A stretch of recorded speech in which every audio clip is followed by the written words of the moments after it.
आदरणीय सभापति जी, देश देख रहा है, झूठ फैलाने वालों की सत्य सुनने की ताकत भी नहीं होती।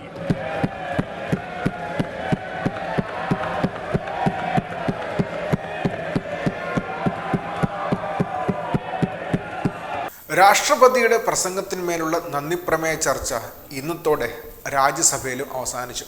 ഇന്നലെ പ്രധാനമന്ത്രിയുടെ മറുപടിയോടെയാണ് ലോക്സഭയിൽ അവസാനിച്ചത്. ഇന്ന് രാജ്യസഭയിലും പ്രധാനമന്ത്രിയുടെ മറുപടിയോടെ അവസാനിച്ചു.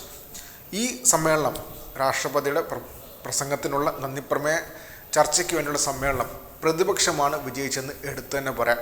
ഇന്ന് പ്രധാനമന്ത്രി സംസാരിച്ചപ്പോഴും വ്യക്തമായ തങ്ങളുടെ നിലപാട് പ്രതിപക്ഷം ഉയർത്തിയിരുന്നു. മാത്രമല്ല, പ്രധാനമന്ത്രിയുടെ പ്രസംഗത്തിനിടെ വ്യക്തമായ നിലപാട് ഉയർത്തിക്കൊണ്ട് പ്രതിപക്ഷം വാക്കൗട്ട് നടത്തുകയും ചെയ്തിരുന്നു. തങ്ങളുടെ നിലപാട് ഉയർത്തി പറഞ്ഞുകൊണ്ട് തന്നെയാണ് പ്രതിപക്ഷം ഇപ്പോൾ പുറത്തിറങ്ങിപ്പോയിട്ടുള്ളത്.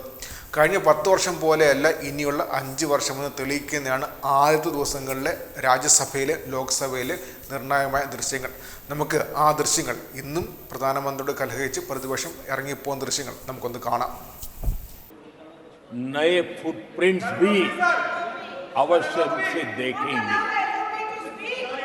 आदरणीय सभापति जी, आने वाले 5 साल में पब्लिक ट्रांसपोर्ट में बहुत तेजी से बदलाव आने वाला है और इसका लाभ भारत के कोटि कोटि जनों को जल्द से जल्द मिले, उस दिशा में हम गंभीरता से आगे बढ़ना चाहते हैं। आदरणीय सभापति जी, भारत की विकास यात्रा में हमारे छोटे शहर, चाहे खेल जगत हो, चाहे शिक्षा जगत हो, चाहे इनोवेशन हो, चाहे पेटेंट की रजिस्ट्री हो, मैं साफ देख रहा हूं कि हमारे छोटे छोटे शहर, हजारों की तादाद में से शहर भारत में एक विकास का नया इतिहास गढ़ने वाले हैं।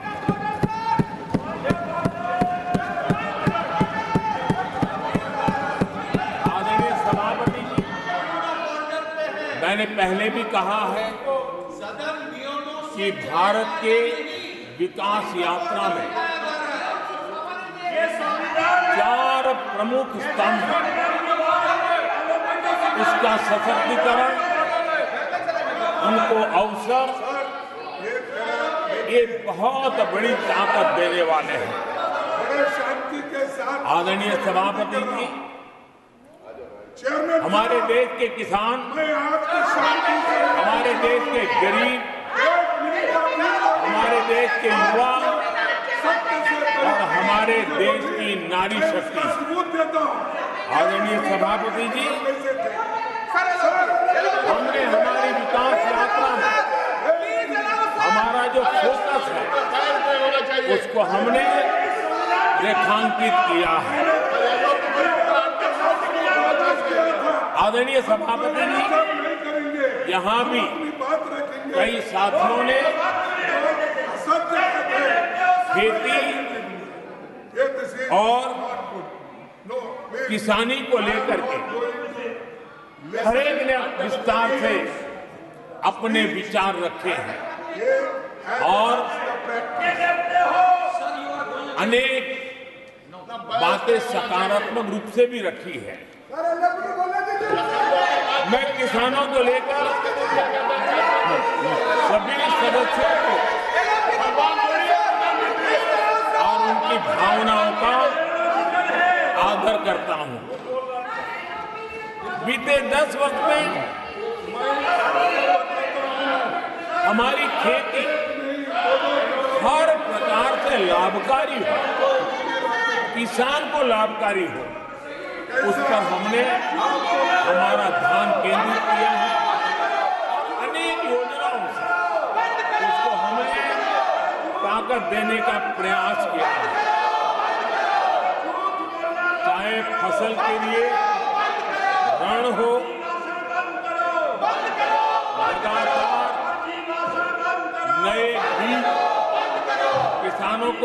उपलब्ध हो, खाद की कीमत उचित हो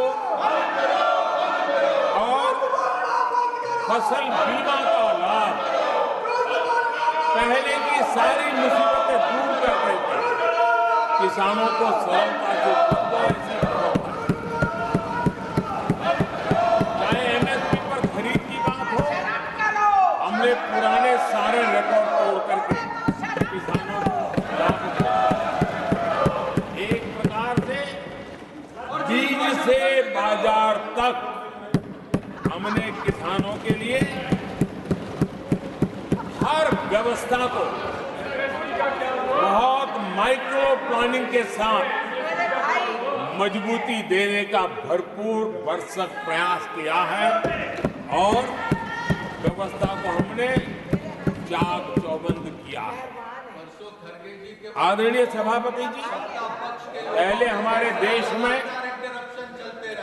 छोटे किसानों को किसान क्रेडिट कार्ड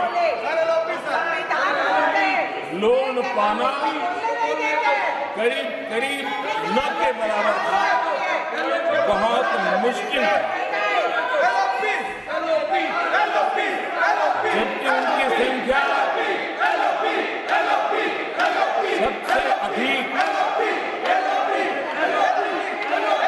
आज हमारी नीतियों के कारण, किसान क्रेडिट कार्ड के विस्तार के कारण, आदरणीय सभापति, हमने किसानी को एक व्यापक स्वरूप में देखा है और उस व्यापक स्वरूप में हमने किसान क्रेडिट कार्ड पशुपालकों और मछुआरों को किसान क्रेडिट कार्ड का हमने लाभ मुहैया कराया है और इसके कारण हमारे किसानों का खेती के काम को, उसके विस्तार को भी मजबूती दी है। उस दिशा में भी हमने काम किया। आदरणीय सभापति,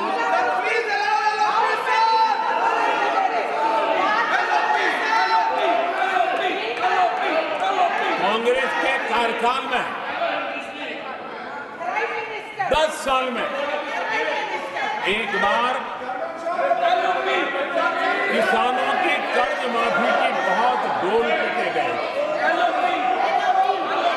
और एक बढ़ चढ़ करके बातें बता करके किसानों को गुमराह करने का भरसक प्रयास किया गया था।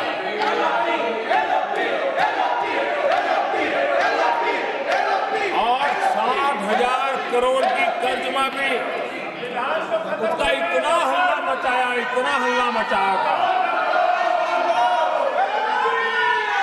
और एक अनुमान था तो उसके लाभार्थी करीब देश के 3 करोड़ किसान थे। सामान्य गरीब छोटे किसान का तो उसमें नामो निशान नहीं था। जिसको सबसे जरूरत थी, इसकी उनकी योजना में कोई परवाह नहीं थी और उन तक कोई लाभ पहुंच भी नहीं पाया था। लेकिन आदरणीय सभापति जी, जब किसान कल्याण हमारी सरकार के हृदय में, केंद्र में हो, तो नीतियां कैसी बनती है, कल्याण कैसे होता है, लाभ कैसे पहुंचता है, उसका मैं इस सदन को उदाहरण देना चाहता हूं। आदरणीय सभापति जी, हमने प्रधानमंत्री किसान सम्मान योजना चलाई और पीएम किसान सम्मान योजना का लाभ This conduct is not appropriate. 10 crore किसानों को हुआ है Unparliamentary practice. और सिर्फ 6 साल में हमने Please take your seat. 3 lakh crore रुपए To take their seats. हम किसानों को दे चुके हैं। It is unbecoming of your conduct. आदरणीय सभापति जी, Becoming of your conduct.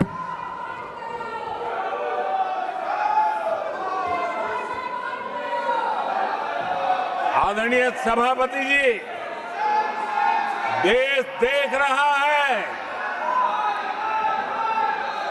झूठ फैलाने वालों की सत्य सुनने की ताकत भी नहीं होती।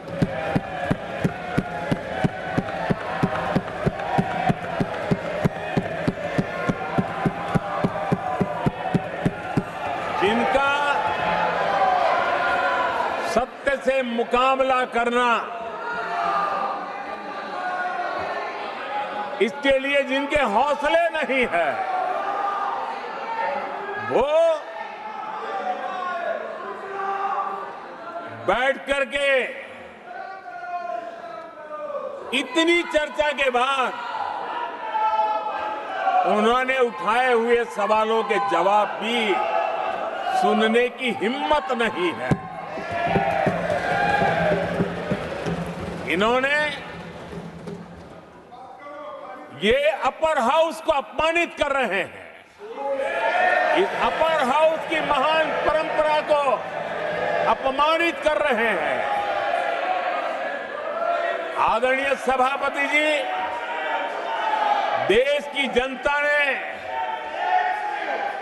हर प्रकार से उनको इतना पराजित कर दिया है कि अब उनके पास गली मोहल्ले में चीखने के सिवाय कुछ बचा नहीं।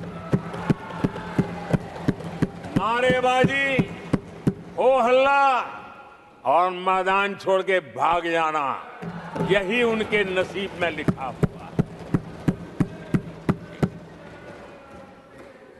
माननीय सदस्यगण, अत्यंत दर्दनाक, पीड़ादायक, अमर्यादित आचरण से देखकर मैं हूं। शासन तीसरे निरंतर लगातार काल में है, 6 दशक के बाद। मैंने चर्चा की और मैंने अनुरोध किया कि प्रतिपक्ष के नेता को बिना बेरोक टोक बोलने का सुअवसर दिया। आज वो सदन छोड़कर नहीं गए हैं, मर्यादा छोड़कर गए हैं। आज उन्होंने मुझे पीठ नहीं दिखाई है, भारत के संविधान को पीठ दिखाई है।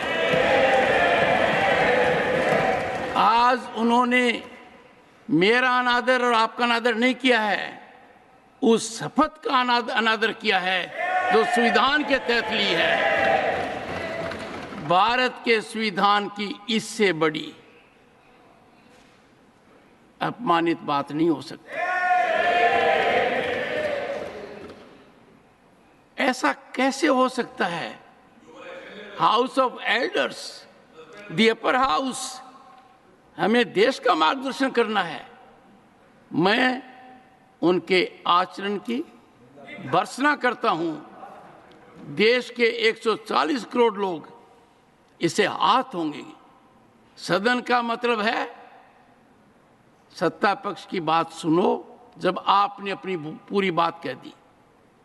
माननीय सदस्यगण, आप सब जानते हैं कल देर रात तक चर्चा रखी गई, हर सदस्य को मौका दिया गया।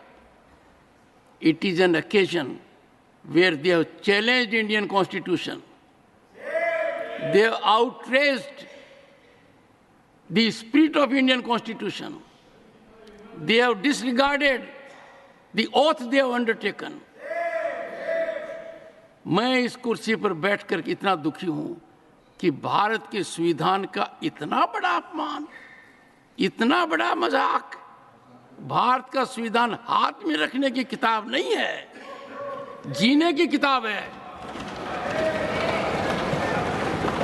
मैं आशा करता हूं कि वो आत्मचिंतन करेंगे, मंथन करेंगे, अपने दिल को टटोलेंगे और कर्तव्य पर आएंगे। माननीय प्रधानमंत्री जी,